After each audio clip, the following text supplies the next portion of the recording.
banyak hal yang tidak kita mengerti dari kehendak Tuhan, kehendak Allah yang berlaku untuk diri kita.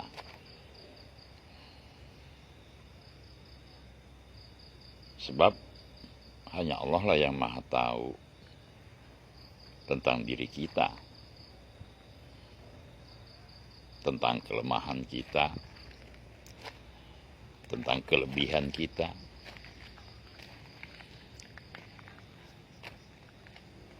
Oleh karena itu, ketika ada kehendak Tuhan, kehendak Allah yang terjadi terhadap diri kita dalam perjalanan hidup kita, maka tugas kita hanya bertawakal, hanya menerima, menghayati, merenungi, dan berharap kebaikan di atas segala kehendak Allah tersebut.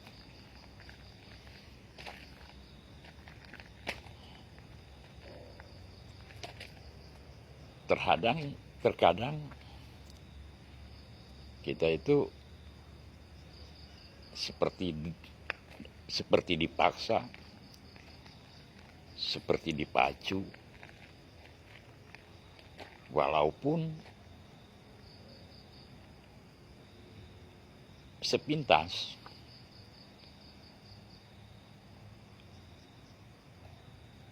diperlakukan menyakitkan, diperlakukan seperti sewenang-wenang, seperti dizolimi. Namun sebetulnya bisa jadi itu cara kita untuk segera mengambil sikap, mengambil tindakan, melakukan sesuatu. Karena Allah yang maha mengetahui,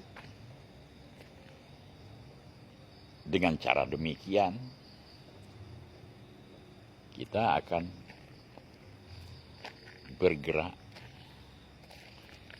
kita akan bersikap, kita akan bertindak. Jadi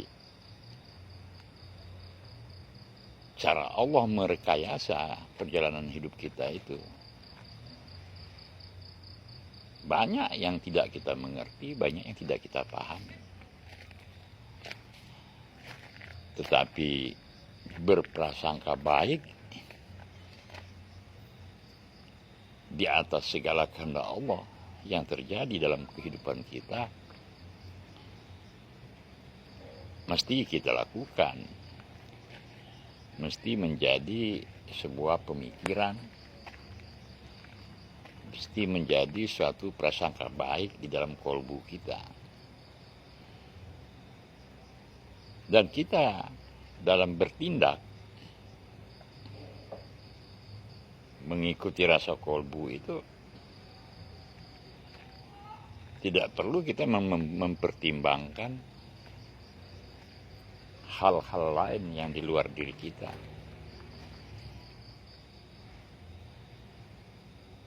Karena di dalam menyikapi, di dalam mengambil sikap,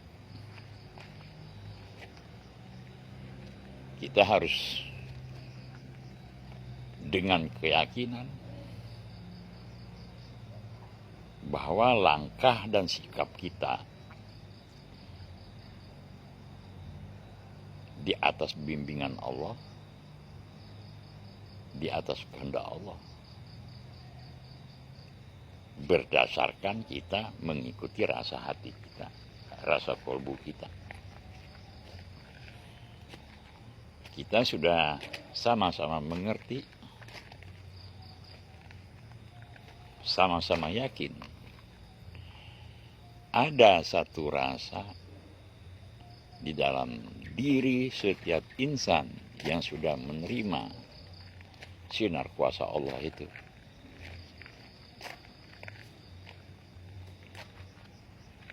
Rasa itu hadir di dalam kolbu, hadir di dalam hati. Rasa itu sebagai utusan dari Allah untuk membimbing diri kita. Rasa itu membawa amanat-amanat Allah. Membawa amanat-amanat Allah untuk kita jalankan, untuk kita laksanakan. Kembali ke diri kita. Mau patuh, mau jujur terhadap rasa yang Allah hadirkan, atau mau ingkar, atau mau bohong terhadap rasa yang Allah hadirkan itu kembali ke diri kita. Tetapi selaku insan yang sudah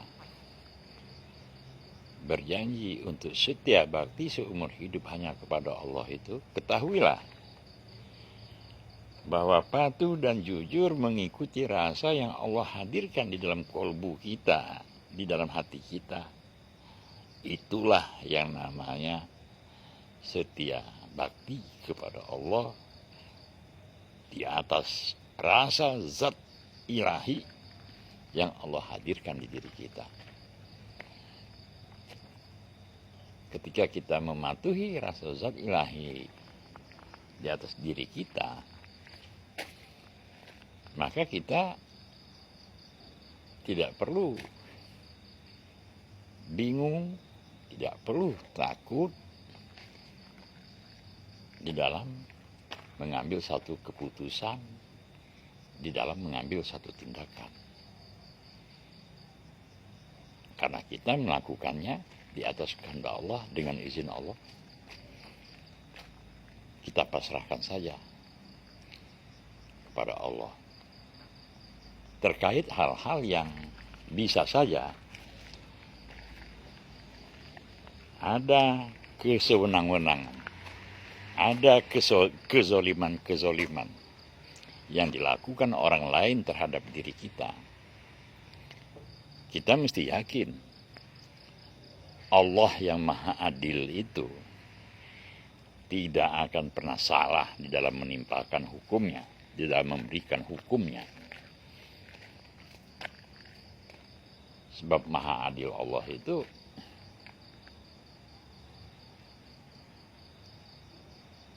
tidak ada yang bisa mengukurnya. Benar dan salah juga bukan soal tua dan muda. Benar dan salah juga bukan soal pintar dan bodoh. Ketika benar dan salah itu menyangkut hal-hal yang bersifat kehendak Allah, hal-hal yang bersifat keputusan-keputusan yang diambil, apakah itu dengan izin Allah, apakah itu di atas kehendak Allah, ataukah itu di atas kesewenang-wenangan, di atas kezoliman-kezoliman. Allah Maha Tahu, Allah Maha Adil, dan Allah tidak pernah salah di dalam menimpakan hukumnya kepada setiap insan-insan yang berlaku zolim, insan-insan yang berlaku sewenang-wenang. Semoga bermanfaat.